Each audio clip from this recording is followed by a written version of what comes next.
ભગવાન બનાય બધું જ બનાય, તો આપણને પરમાત્માને મનુષ્યનો અવતાર આપી દીધો છે. હવે કયા રસ્તેથી આ બનાય એ રસ્તો આપણે જાણવો જોઈએ. આ રસ્તો ના જાણો તો મેળ પડે એમ નથી. જન્મ ધારણ કરીને ચીલા ચાલુ જે રસ્તો છે એનાથી તો કયા મુક્તિ થાય એમ નથી, એનાથી મોક્ષ થાય એમ નથી, એનાથી ઉદ્ધાર થાય એમ નથી. એટલા માટે આપણે કબીર સાહેબે કીધું છે, 3 સાખીમાં બતાવ્યું છે કે નામ લિયા તો સબ લિયા સબ સાધન કા ભેદ, બિના નામે નરકે ગયા પડ પડ ચારો વેદ.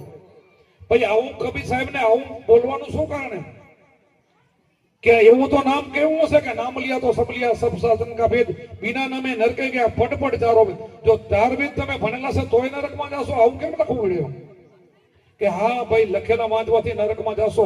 સમજવું પડશે, અનુભવ કરવો પડશે. તો અનુભવ વાંચવાથી નહીં થાય, ગીતા આખી મોઢે કરી નાખશો અનુભવ નહીં થાય. અનુભવ તો સદગુરુ કરાવે, અને સદગુરુને ચરણે જાશો ને તો અનુભવ થાય. ગીતા સમજાવે, ભાગવત સમજાવે, વેદો સમજાવે, પુરાણો સમજાવે, આ બધું સમજાવે. 5મો વેદ સૂક્ષ્મ વેદ છે ને સમજાઈ જાય તો બધું સમજાવે. તો એના માટે ગુરુ આપણે કરવા આપણને શરમ ના રખાય. આપણા રામ, આપણા કૃષ્ણ, આપણા જેટલા અવતારો છે ને બધાને ગુરુ છે.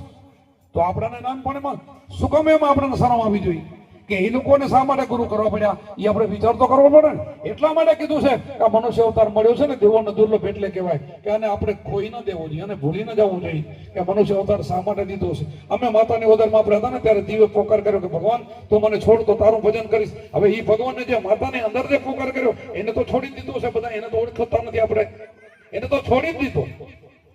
એકે નહીં ગોરખ એને કે બોલે નહીં, ગોરખ એક ભૂલો દૂજો ભૂલ્યો સબ સંસાર, એક નગ ભૂલ્યો જતી ગોર ખોજે ને ભજન નો હક. તો આપણને ભજન નો હક નથી ને, આપણે નથી ઓળખ્યો. એમ ઓળખવો હોય તો ગુરુ માધ્યમ છે, ગુરુ કરવા પડશે. ગુરુ આપણને ધ્યાન બનાવશે, ધ્યાન બતાવશે ને ધ્યાનથી જ જ્ઞાન થશે. તો આપણો અજ્ઞાનતા જશે કે કોણ શું, ક્યાંથી આવ્યો, મારે ક્યાં જવાનું, આ ક્યારેય ખબર નહીં પડે. અને એમને આપણે જતા રહીશું અને લક્ષો અમે તો તૈયાર છે. જન્મે મરે તો આપણને નક્કી જ છે. આ સૃષ્ટિ પર આવ્યું તો બધું મરવાનું. રામકૃષ્ણ જતા રહે તો આપણે કેમ રહી શકશું? પણ એ કામ કરીને નીકળીએ. આપણે એમને જશું ને તો સીધી લક્ષ 84 છે. લક્ષ 84માં ન જવું હોય તો પોતાના સ્વરૂપને ઓળખી લેવું જોઈએ, પોતાના આત્માને ઓળખી લેવો જોઈએ. આત્મા 5-6 ફૂટના પુત્રમાં છે, બારે નથી. આ બોલે બીજો નથી, છે પરમેશ્વર પોતે. અગ્નિની નિરાંતર હરગાજીને ગોતે, અને ગોતવું હોય તો આપણે જ્ઞાની થવું હોય તો કોઈક સંતનું શરણું લેવું પડશે. આપણને સંત રસ્તો બતાવે, રસ્તે હાલશો ને તો કામ થશે. કોઈના નામ લેવાથી મુક્તિ થતી નથી. એમને નામ તો આપણા વડવા બધા દુનિયા લઈ લઈને હાલી ગઈ, એમાં ક્યાં કઈ કરવાની જરૂર છે? એ તો બધાને આવડે જ છે. આપણે કબીર સાહેબે કીધું ને કે ગમને માને ને અમને માને અગમ ભેદ અમાર. આ અગમની વાત કરી છે, ગમને તો બધા જાણે. રામકૃષ્ણ નામ કોને નથી આવડતું? બધાને આવડે. તો બધા તરી જવા જોઈએ ને, બધાને મુક્તિ થઈ જવા જોઈએ. માતાજી નામ કોને નથી આવડતું? બધા દેવોનું નામ કોને નથી આવડતું? બધાને આવડે છે.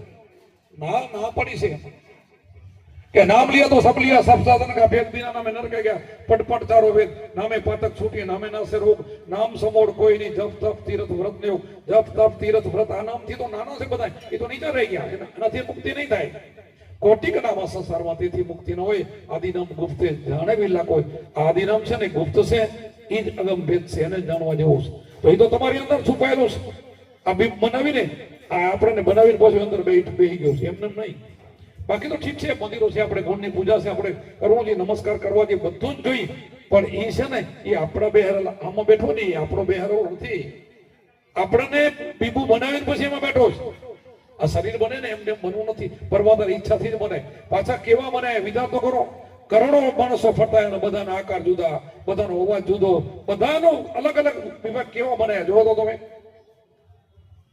આ શરીરની અંદર તમને ભાગ આપ્યા ને, એ તમે કિડની જુઓ, વાલ જુઓ, આંખો જુઓ, કાન જુઓ, આમાં તમે આ શરીરના અવયવ છે ને એની એક એકની કેટલી કિંમત થાય. તો એ બનાવવાનો કેવડો છે એનો તો આપણે ઉપકાર ભૂલી ગયા છે. અને એનું તો ભજન કરતા નથી. આપણે એનું ભજન નથી કરતા. આ ભજન કરીને બીજાનું કરી એનું કરતા જ નથી એમ. અને એનું કરવા લાગશો ને તેથી તમારો થઈ જશે ને તેથી તમારી મુક્તિ. અમારા કુંભારામાં અમારા દાદા ગુરુ કહ્યું છે કે ગુરુજીના નામની ભક્તિ દિલમાં તો મુક્તિ ફલમાં. શું કીધું? ગુરુજી જે નામ આપ્યું, ગુરુનું નામ નહીં. અમે ગુરુ છે અમારું નામ નહીં કે સંતો નથી કીધું. ગુરુજી નામ આપ્યું જે એ નામની ભક્તિ દિલમાં તો મુક્તિ ફલમાં. જેસલ બારવટીયો તમને ખબર નથી કે કેવો બારવટીયો હતો? તો ફલમાં પીર થઈ ગયો, બીજો જન્મ લેવો નથી પડ્યો. શું કામ ભાઈ? આટલા બધા જેને ખૂન કર્યા હોય, માથાના વાળ જેમના પાપ કર્યા તો ફલમાં પીર થઈ જાય. આ છે તો ખરું ને કઈ કેમ? વાલિયા ભીલ જેવાની મુક્તિ થઈ જતી હોય, જેને બારવટ નહીં પણ જેટલા આવે ને મારી નાખવા, લૂંડી લેવા, અને નારદી મળ્યો તેનો ઉદ્ધાર થઈ ગયો. ગુરુ સિવાય ઉદ્ધાર નથી. અને ગુરુ આપણને આ વસ્તુ ઓળખાવે છે ને, આ ઓળખો તો ઉદાર છે નથી, આ તમને ઓળખવો પડશે તો છે તો ઘટમાં જ. તેના માટે ગુરુ ગમ કરી કૂંચી કરે ખોલે મોહ કા તાળા, ઈ તાળાને દૂર કરો તો ઘટ ભીતર અજવાળા કાંઈ નથી, અજવાળું છે એમ. કુંભારામે કીધું ને ગુરુજી નામની ભક્તિ દિલાવો તો મુક્તિ બોલો ક્યાં દૂર છે. પણ એમાં કુંભારામે કીધું પણ ખરું કે ભક્તિ કોને કહેવાય, ભક્તિ કેવી રીતે કરવી, તો કે એકાંતે બેસીને આસન વાળી ધ્યાન હરીને